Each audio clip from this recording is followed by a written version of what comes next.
This is how you get started with social media.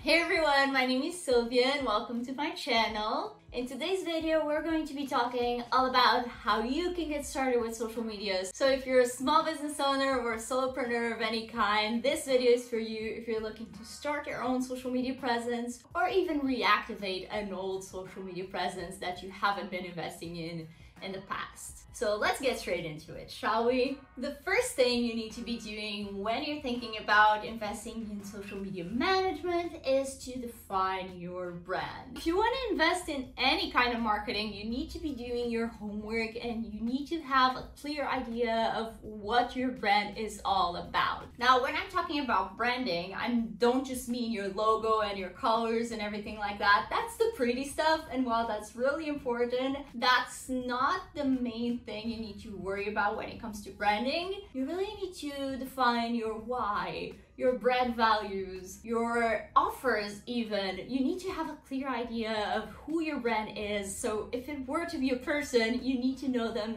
like you would your best friend, okay? So yeah, this is like the boring homework that you need to be doing before getting on social media that has nothing to do with social media at all. But please do me a favor and don't skip this step. Now, another step you may be tempted to skip, but you really shouldn't, is to create a content strategy for your social media or whatever other content marketing that you're looking to do. Again, this is some homework you need to be doing before creating some content and posting it on social media. And it includes competitor research, market research, and looking at all that data in order to help you make decisions for your brand. Decisions such as platforms to invest on, how often you want to be posting, and even content ideas can be inspired by the market surrounding yourself and even your competitors. Now, the key here is not to copy your competitors, but rather to be inspired by them and make those content ideas your own brand. So again, this is why it's so important to know who your brand is and what you can deliver to your customers or your clients.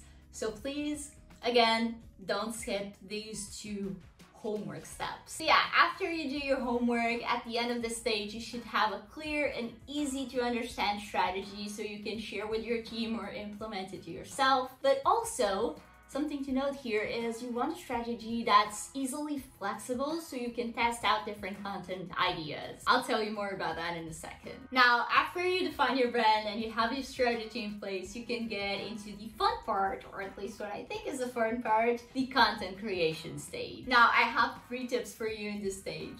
One is to batch your content creation, whether you want to do it weekly or monthly, depending on your schedule. What's important is that you're not creating a single post and posting it out, a single post and posting it out, because then you'll be wasting a lot of unnecessary time, okay? The second tip I have for you is to have a content management platform. I personally use Trello. Some people use Asana or Monday or ClickUp, but whatever it is that you use, you need to be able to see all your content, preferably in a calendar view. You need a place to store all your future content ideas and everything like that so you know what to post at all times. Trust me, it's a life changer. I actually have a video that I did all about Trello for social media management that I'll link down below in case you're interested in learning how you can actually use a platform like this for your social media content, so go ahead and check it out. But the third tip I have for you when it comes to content creation is to test things out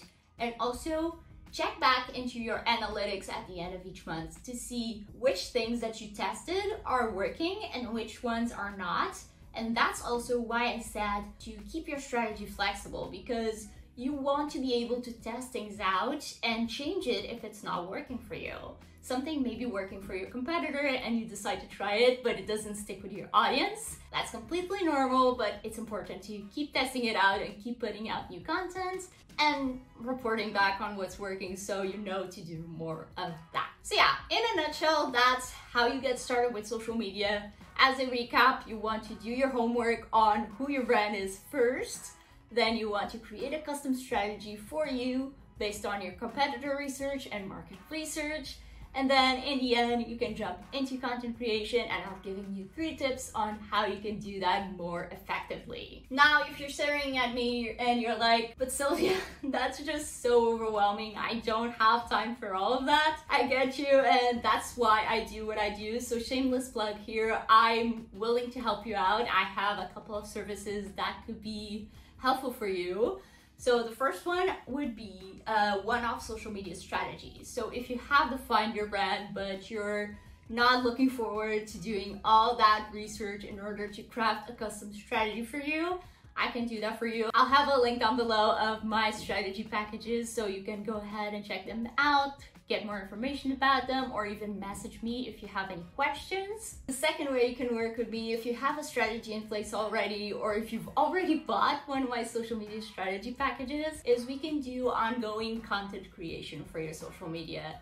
Now, I'll have the link for my Upwork profile down below where you can reach me at, or alternatively, you can reach me at my Instagram, also linked down below. But essentially, all my content creation packages are custom made to my clients' needs, so I would love to create a package that fits your needs and we can chat things out, whether on Instagram or on Upwork. Again, both links are down below. If you're working on a tighter budget, I totally understand you, and I actually recently created a class on Skillshare that may be able to help you out. I'll have it linked in the description, but it's all about Instagram for freelancers and service providers. So if you identify as either of those, go ahead and check it out, linked in the description. Now, if you're more of an e-commerce brand, I'm working on a class all about Instagram for e-commerce, so that should be coming out in the next month or so. So what I recommend is you follow me on Skillshare or Instagram down below, and you should be notified when I post that class out. So that's it for today's video. If you enjoyed it, I would really appreciate if you leave me a like and comment down below if you have any questions. Also, make sure you subscribe down below so you don't miss out on my next video. I post every Friday, and I'll talk to you guys next week.